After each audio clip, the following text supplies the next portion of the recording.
नमस्कार, आपका अखबार के YouTube चैनल पर आपका स्वागत है। मैं हूं प्रदीप सिंह। राज्यसभा के द्विवार्षिक चुनाव कई राज्यों में तो पहले हो गए, मतलब शुरुआत एक ही साथ हुई थी, बाकी राज्यों में सर्वसम्मति से हो गए क्योंकि जितनी सीटें थी उतने उम्मीदवार थे।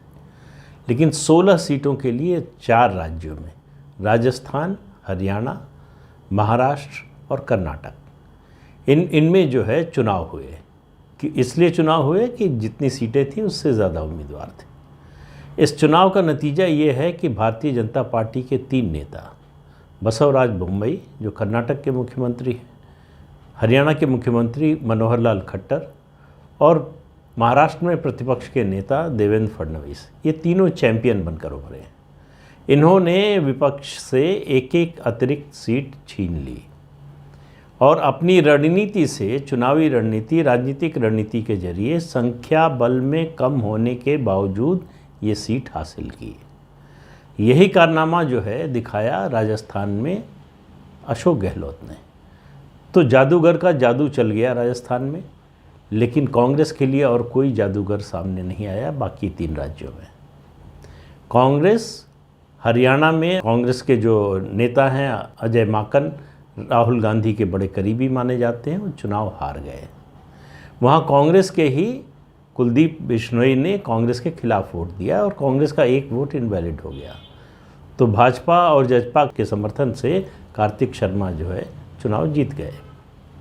इसी तरह से महाराष्ट्र में बीजेपी का तीसरा उम्मीदवार जीत गया और शिवसेना का दूसरा उम्मीदवार हार गया। और मज़े की बात यह है कि संजय राउत 6ठे नंबर पे थे। 6 सीटें थीं, अगर वोट के लिहाज से देखें तो संजय राउत 6ठे नंबर पर। बीजेपी का जो तीसरा उम्मीदवार था धनंजय महाडिक, उनको 41.56 वोट मिले, जबकि संजय राउत को 41 वोट मिले।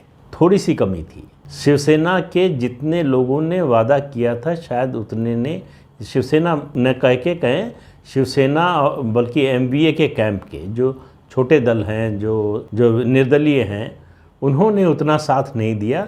फिर भी बीजेपी को जो उसके पास वोट है, समर्थन है, उससे 10 वोट ज़्यादा मिले।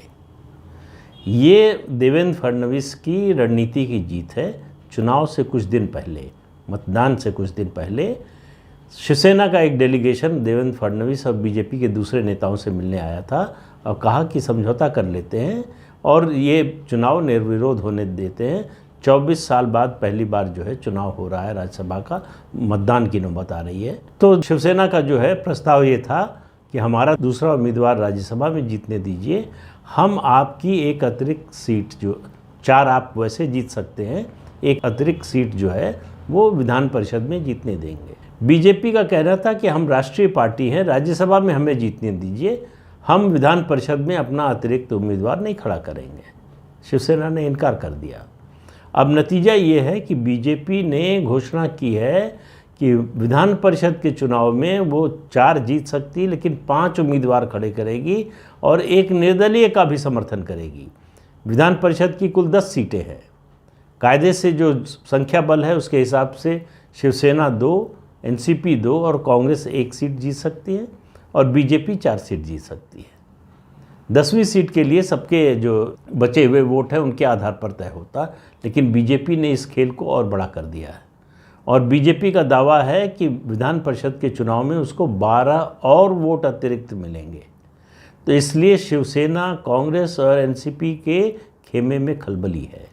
खलबली इसलिए भी है कि महाराष्ट्र की राजनीति के चाणक्य शरद पवार, उन्होंने बड़ी भारी स्ट्रेटजी बनाई थी राज्यसभा चुनाव को लेकर और ये उनके कैंप के हिसाब से ये तय माना जा रहा था कि शिवसेना का दूसरा उम्मीदवार जीतेगा, यानी कुल महाराष्ट्र विकास आघाड़ी के 4 उम्मीदवार जीतेंगे, लेकिन 3 ही जीते और संजय राउत कहिए आप एक तरह से हारते हारते बचे।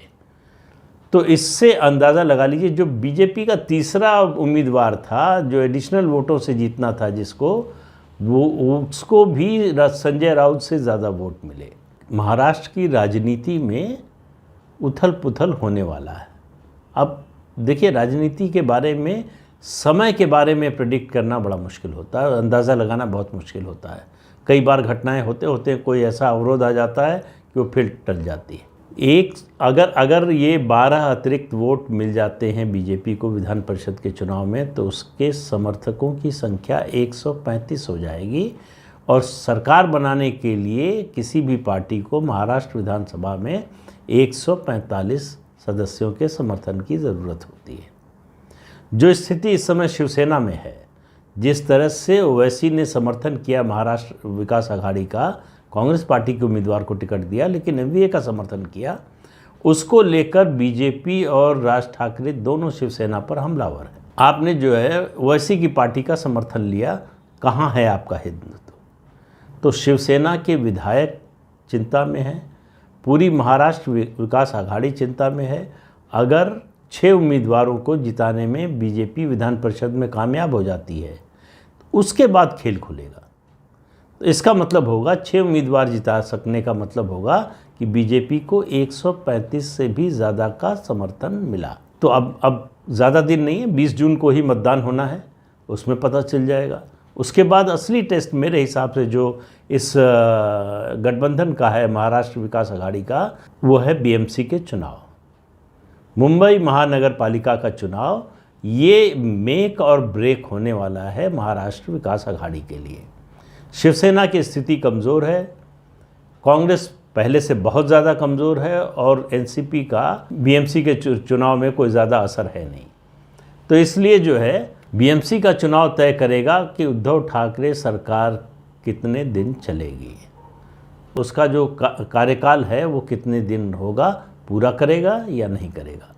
अगर बीएमसी के चुनाव में और उसके बाद स्थानीय निकाय के बाकी चुनाव में भी अगर आघाड़ी अच्छा करती है तो फिर ये सरकार 5 साल चलेगी, इसमें कोई शंका नहीं रहेगी। लेकिन अगर बीजेपी अच्छा करती है, यानी बीएमसी पर बीजेपी का कब्जा हो जाता है, तो शिवसेना को बिखरने में ज़्यादा समय नहीं लगेगा और शिवसेना में फूट, असंतोष या इस तरह की बगावत होना निश्चित रूप से पूरे गठबंधन पर असर डालेगा और उसका चलना बड़ा मुश्किल हो जाएगा। तो ये तो अभी 20 जनवरी के बाद, उसके बाद ख़ास तौर से बीएमसी के चुनाव के बाद जो है वो, जो कि अगस्त सितंबर में होना है, तो उस समय तय होगा कि इस सरकार का भविष्य क्या है। लेकिन बात हरियाणा की थोड़ी सी कर लेते हैं। हरियाणा में मनोहर लाल खट्टर ने जिस तरह से रणनीति बनाई, जो गोटियां बिछाई, उसमें वो पूरी तरह से कामयाब रहे और कांग्रेस का एक वोट इनवैलिड हुआ।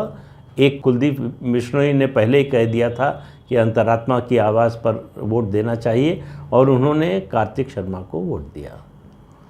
अजय माकन का हारना राहुल गांधी के लिए सेटबैक है, इसलिए कह रहा हूँ। इसके अलावा हरियाणा कांग्रेस पार्टी की अंतर्कलह सामने आ गई है। जिस तरह से अलग अलग गुट हैं, जिस तरह की बयानबाजी हुई है, उससे तय है कि हरियाणा में कांग्रेस पार्टी इसी रूप में बहुत ज़्यादा समय तक नहीं रहने वाली है। अब बात करते हैं राजस्थान की। राजस्थान में जादूगर का जादू चला और उन्होंने सुभाष चंद्रा की सारी तरकीबें फेल कर दी और बीजेपी को नुकसान हुआ। देखिए, 4 राज्यों में से 3 में कामयाबी मिली, 1 में नाकामी हासिल हुई। क्यों? राजस्थान में बीजेपी के घर में फूट थी। बीजेपी का जो स्टेट की लीडरशिप है उसमें एकता नहीं थी। उसका फ़ायदा अशोक गहलोत ने भरपूर उठाया और एक भाजपा का विधायक तोड़ लिया। जिस भाजपा विधायक ने कांग्रेस के लिए वोट किया उसको पार्टी ने निलंबित कर दिया है। लेकिन इससे एक बात स्पष्ट हो गई, जो हरियाणा में कांग्रेस का हाल है वही हाल राजस्थान में बीजेपी का है। तो वसुंधरा राजे और बाकी नेताओं की जो ये गुटबाजी है वो पार्टी अभी तक सुलझा नहीं पाई है। ये राज्यसभा चुनाव का नतीजा बताता है। लेकिन राजस्थान में अशोक गहलोत ने अपनी स्थिति मजबूत कर ली। तो ये जो तीनों उम्मीदवार वो जिताने में कामयाब रहे, उससे बीजेपी को ही नहीं सेटबैक लगा है। बीजेपी से ज़्यादा बड़ा सेटबैक सचिन पायलट कैंप को लगा है। अब उनको बदलने या चुनाव से पहले जो है नेतृत्व परिवर्तन की बातें सब खत्म हो जाएंगी, क्योंकि ये तीनों जो उम्मीदवार थे वो गांधी परिवार के 3 सदस्यों के उम्मीदवार थे, पार्टी के उम्मीदवार नहीं थे। मुकुल वासनिक को माना जा रहा है कि वो सोनिया गांधी की पसंद थे। प्रमोद तिवारी को माना जा रहा है कि वो प्रियंका वाड्रा की पसंद थे। इसके अलावा रणदीप सिंह सुरजेवाला राहुल गांधी के करीबी हैं, ये किसी से छिपा नहीं है। तो परिवार के 3 सदस्यों के 3 उम्मीदवार, तीनों को जिताकर अशोक गहलोत ने अपनी स्थिति मजबूत कर ली है। अब उनको कोई डिगाने वाला, कोई हिलाने वाला है नहीं, उनके नेतृत्व पर अब कोई सवाल उठने वाला है नहीं। तो सचिन पायलट को मात दिया उन्होंने, बीजेपी को मात दिया, दोनों को। लेकिन एक बात समझ लीजिए, राजस्थान में सुभाष चंद्रा का हारना, ये कांग्रेस के पुराने नेता जिस तरह से काम करते थे उस तरह से अशोक गहलोत ने किया। एक पत्रकार के भरोसे सुभाष चंद्रा राजस्थान आए थे कि वो कई विधायकों को तोड़कर लाएंगे। उनका और कुछ अधिकारियों का 135 एकड़ की ज़मीन का घोटाला, उसके कागज़ सामने रख दिए अशोक गहलोत ने। वो पत्रकार महोदय भाग खड़े हुए, बजाय सुभाष चंद्रा की मदद करने के वो अशोक गहलोत की मदद करने लगे। तो पूरा ट्रैप जो था, जो बिछाया था सुभाष चंद्रा ने, उसको अशोक गहलोत ने बड़ी खूबी से रिवर्स कर दिया और नतीजा आपके सामने है। अब कर्नाटक आ जाइए। कर्नाटक में जेडीएस और कांग्रेस की लड़ाई जिस तरह की चल रही थी, अलायंस नहीं हो पाया, आपसी बातचीत, कोई समझौता नहीं हो पाया, उससे बड़ा साफ था कि बीजेपी अपने तीनों उम्मीदवार जिताने की स्थिति में है और तीनों जिता लिया। बसवराज बोम्मई के नेतृत्व को लेकर जो सवाल उठ रहे थे इस चुनाव के नतीजे के बाद, वो सब शांत हो जाएंगे। अब उनको रिशफल करने में ज़्यादा आसानी होगी। हाईकमान की ओर से भी उनको रिशफल के लिए हरी झंडी मुझे लगता है बहुत जल्दी ही मिल जाएगी। तो ये 4 राज्यों की राजनीति को पूरी तरह से देखें तो एक बात समझ में आती है, कांग्रेस पार्टी उसने मान लिया है कि वो ख़त्म हो रही है। जिस तरह से राज्यसभा उम्मीदवारों का चयन किया कांग्रेस ने, उससे बहुत स्पष्ट है कि वो मानकर चल रहे हैं कि ये आखिरी मौका है जब हम राज्यसभा में किसी को भेजने की स्थिति में हैं। और किसी को भेजने की स्थिति में है, ये मैं परिवार के 3 सदस्यों की बात कर रहा हूँ। उन्होंने मान लिया है कि राजस्थान में फिर लौटकर सरकार नहीं आने वाली है, कर्नाटक में भी कोई उम्मीद नहीं है, और इसके अलावा हरियाणा में भी उम्मीद नहीं है। छत्तीसगढ़ के बारे में ज़रूर आश्वस्त होंगे, लेकिन अब मुझे नहीं लगता कि अगले चुनाव तक, अगर छत्तीसगढ़ में अगला चुनाव जीत जाते हैं भूपेश बघेल, तो किसी बाहरी उम्मीदवार को जो हाईकमान की ओर से भेजा जाएगा उसको स्वीकार करेंगे। तो ये आप मान कर चलिए कि गांधी परिवार की ओर से किसी को भी खड़ा करने, किसी को भी राज्यसभा भेज देने का जो सिलसिला चल रहा था दशकों से, उसकी समाप्ति की शुरुआत है। शुरुआत इसलिए कह रहा हूँ कि कहीं कहीं उनकी जो है लेजिस्लेचर में स्ट्रेंथ होगी, 1 उम्मीदवार 2 उम्मीदवार कहीं कहीं जिताने की, लेकिन वो स्थानीय उम्मीदवार होंगे, वो स्टेट पार्टी की लीडरशिप तय करेगी, वो केंद्र से तय नहीं होगा कि कौन उम्मीदवार होगा। तो इसलिए गांधी परिवार का राज्यसभा में अब इसके बाद रुका नहीं चलने वाला है। राज्यसभा चुनाव में तो जितना चलना था चल चुका है। अब वो जो खैरात बांटने वाली स्थिति थी उनकी, वो ख़त्म हो चुकी है। और बीजेपी जहाँ जहाँ उसका घर ठीक है, वहाँ वहाँ वो लड़ाई जीतने की स्थिति में है। ये संदेश है इन चुनाव नतीजों का कि बीजेपी अगर अपने घर को संभाल कर रखे तो कोई भी लड़ाई मुश्किल नहीं है। तो राज्यसभा चुनाव के बाद की राजनीति आप देखिए, उसके बाद पूरे देश की राजनीति, अलग अलग दलों की राजनीति पर असर पड़ने वाला है। लेकिन इसको होने में थोड़ा समय लगेगा, तत्काल कुछ नहीं होने जा रहा है। लेकिन निश्चित रूप से इसका असर आपको आने वाले मानसून सत्र में संसद के दिखाई देगा, उसके बाद के सत्र में दिखाई देगा, उसके बाद की राजनीति में दिखाई देगा। फिर जो 2 राज्यों के चुनाव होने जा रहे हैं इस साल के आखिर में, हिमाचल और गुजरात में, और उसके बाद कई राज्यों में चुनाव है। राजस्थान में है, छत्तीसगढ़ में है, मध्य प्रदेश में है, तेलंगाना में है। इन सब राज्यों में जो चुनाव होने वाले हैं उसमें इसकी प्रतिध्वनि आपको सुनाई देगी राज्यसभा चुनाव के नतीजों की। तो आज के अंक में इतना ही। अगले अंक में फिर मिलेंगे किसी नए मुद्दे के साथ। तब तक के लिए इजाज़त दीजिए। आपसे अनुरोध है कि चैनल देखिए, शेयर कीजिए, लाइक कीजिए और सब्सक्राइब ज़रूर कीजिए। नमस्कार।